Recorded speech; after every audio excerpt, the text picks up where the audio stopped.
Belle, la Bête, Gaston, le Fou, Lumière ou encore Big Ben sont les personnages du dessin animé culte de Disney. Mais le conte La Belle et la Bête est bien plus ancien que cela, et tirerait son origine pour certains experts d'une histoire vraie. Voici donc l'histoire de Pedro González à l'origine de La Belle et la Bête. Bien le bonjour jeunes gens, comme vous l'aurez compris, on va parler de l'histoire de La Belle et la Bête, mais surtout de l'origine de cette histoire. Et cette vidéo est sponsorisée par Disney. C'est totalement faux, mais j'aimerais bien, mais bon voilà, ça risque pas d'arriver de sitôt. Donc, êtes-vous prêts de découvrir cette histoire incroyable, l'origine de ce film? Sorti en 1991, La Belle et la Bête est aujourd'hui encore l'un des longs métrages d'animation de Disney les plus cultes. Il a d'ailleurs été le tout premier à avoir le droit à une adaptation live action de la firme. Son origine remonte à la nuit des temps, ou presque. Pour de nombreux historiens, le mythe moderne de La Belle et la Bête est inspiré d'un événement bien réel qui s'est passé en France. Sûrement une explication de pourquoi le film se passe en France. Pedro González, ou Petrus Gonçalves, est originaire de Tenerife, dans les îles Canaries. Le jeune garçon, né en 1537, est offert lorsqu'il avait 10 ans au roi de France Henri II, à l'occasion de son couronnement, pour le divertir. Il est en effet l'un des tout premiers cas répertoriés d'hypertrichose, maladie génétique responsable d'une pilosité faciale anormale qui donne un peu naissance aussi au mythe du loup-garou. Mais plutôt que de le garder en cage, comme à l'époque c'était souvent fait avec des personnes qui avaient des anomalies au niveau du corps, j'ai envie de dire, et celui qui est surnommé Wildman est repris par Henri II sous son aile et il a été éduqué, faisant de lui un érudit.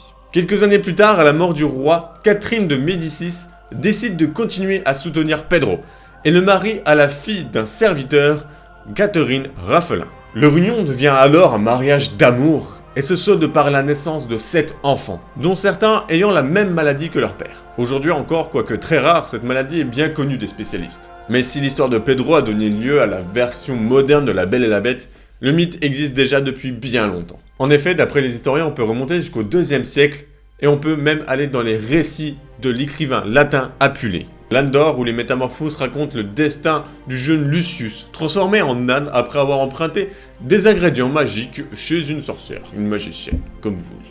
Bien sûr, pour redevenir humain, il doit manger une rose.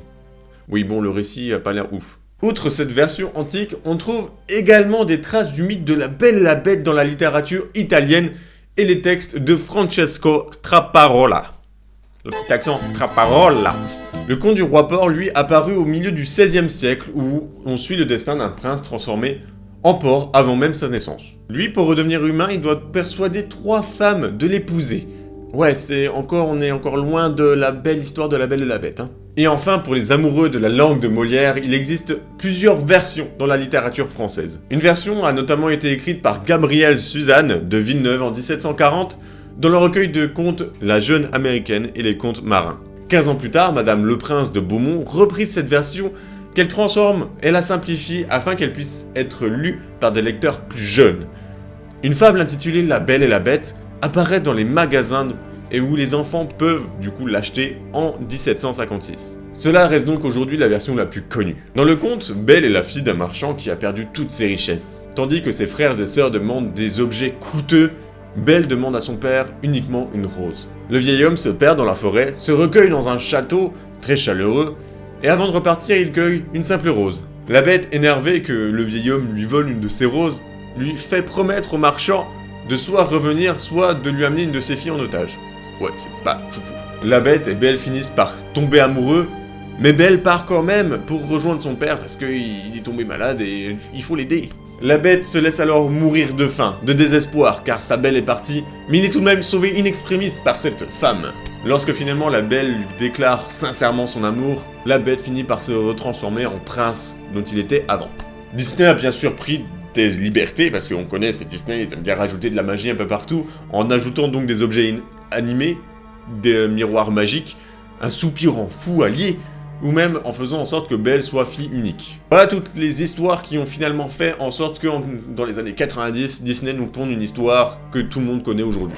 Bien voilà jeunes gens, j'espère que cette vidéo vous aura plu, surtout que je trouve que l'histoire de La Belle et la Bête est une très belle histoire, et donc je me suis dit que ce serait intéressant de découvrir l'origine de cette histoire qui au final a plusieurs origines.